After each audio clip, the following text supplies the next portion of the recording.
राधे राधे मित्रों, अगर कभी वृंदावन गए और बांके बिहारी जी के दर्शन ना किए तो वृंदावन जाने का आनंद पूरा आपको कभी नहीं मिल सकता। मित्रों, वृंदावन की सबसे वैभवशाली और सबसे सुंदर जगह है बांके बिहारी जी का मंदिर।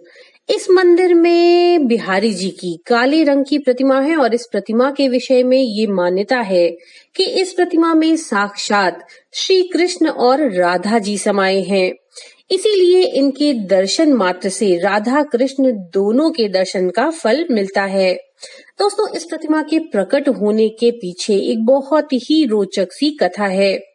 हर साल मार्गशीर्ष माह की पंचमी तिथि को बांके बिहारी मंदिर में बांके बिहारी जी का प्रकटोत्सव मनाया जाता है। क्या है इसके पीछे की कथा? चलिए शुरू करते हैं।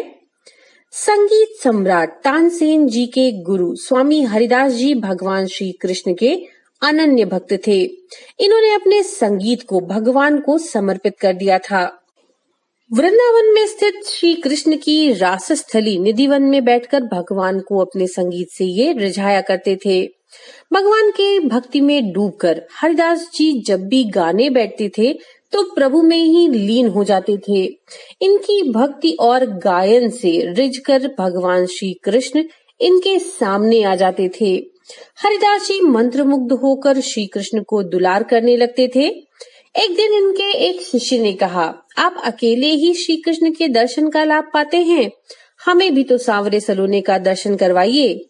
इसके बाद हरिदास जी श्री कृष्ण की भक्ति में डूबकर भजन गाने लगे।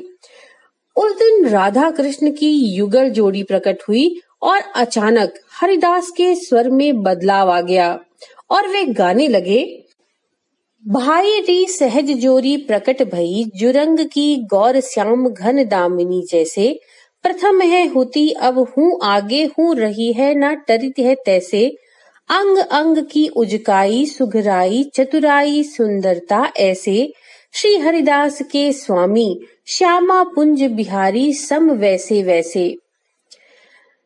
श्री कृष्ण और राधा जी ने हरिदास के पास रहने की इच्छा प्रकट की। हरिदास जी ने श्री कृष्ण से कहा, प्रभु मैं तो संत हूँ, आपको तो लंगोटा पहना दूंगा, लेकिन माता को नित्य नए आभूषण लाकर कहाँ से दूंगा। भक्त की बात सुनकर के श्री कृष्ण मुस्कुराए और राधा कृष्ण की युगल जोड़ी एकाकार होकर एक विग्रह के रूप में प्रकट हुई। हरिदास जी ने इस विग्रह को नाम दिया बांके बिहारी। बांके बिहारी मंदिर में इसी विग्रह के दर्शन होते हैं और बांके बिहारी के विग्रह में राधा और कृष्ण दोनों समाये हुए हैं।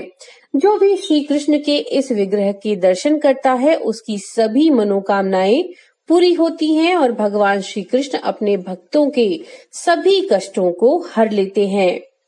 तो मित्रों, ये थी बांके बिहारी के प्रकट होने की कथा। नमो नारायण।